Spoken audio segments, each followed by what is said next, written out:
धान की अधिक उपज तो हर कोई लेना चाहता है। अगर आप 30 से 40% अपनी धान की उपज ज़्यादा पाना चाहते हैं, बढ़ाना चाहते हैं, तो इस वीडियो में शुरू से अंत तक बने रहिए। इसमें हम आपको यूरिया, फास्फोरस, पोटास और अन्य माइक्रोन्यूट्रिएंट्स इत्यादि के बारे में जानकारी देने वाले हैं। जिंक कितनी मात्रा में देनी है इसकी जानकारी आपको दे रहे हैं, जिससे आप अच्छा उत्पादन ले पाएंगे। सही ढंग से, सही तरीके से, सही समय पर अगर आप इन्हीं खादों का प्रयोग करते हैं तो अच्छा लाभ ले पाते हैं और इससे आपका उत्पादन 30 से 40% बढ़ने के चांस रहते हैं। नमस्कार दोस्तों, मैं धीरेन्द्र स्वागत करता हूं आपका अपने YouTube चैनल में। आज हम बात करेंगे यूरिया, फास्फोरस, पोटास की मात्रा के बारे में। इसके साथ में कौन उर्वरक कितनी समय पर कैसे आपको देने हैं जिससे आप अच्छा उत्पादन ले पाएँ।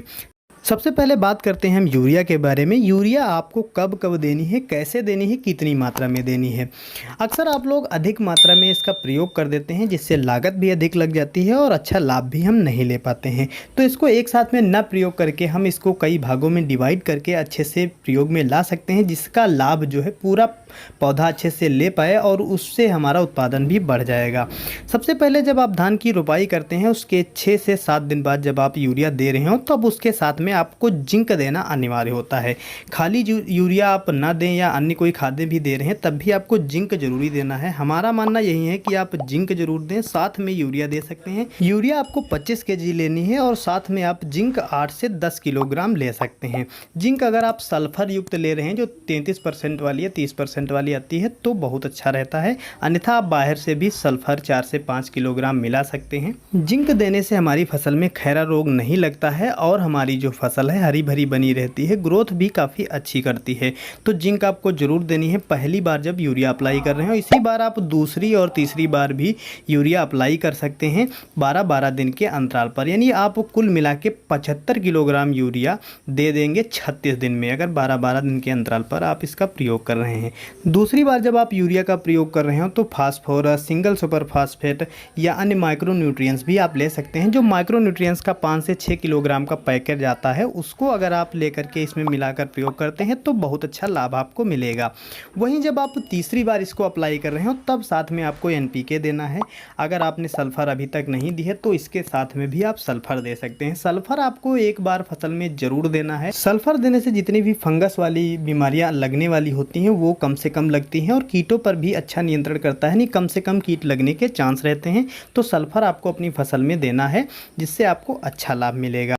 इसी प्रकार से आप थोड़ी थोड़ी करके यूरिया आगे भविष्य में दे सकते हैं, जिससे आपका जो पौधा है अच्छे से ग्रोथ भी करेगा और टिलरिंग भी काफ़ी अच्छी होगी।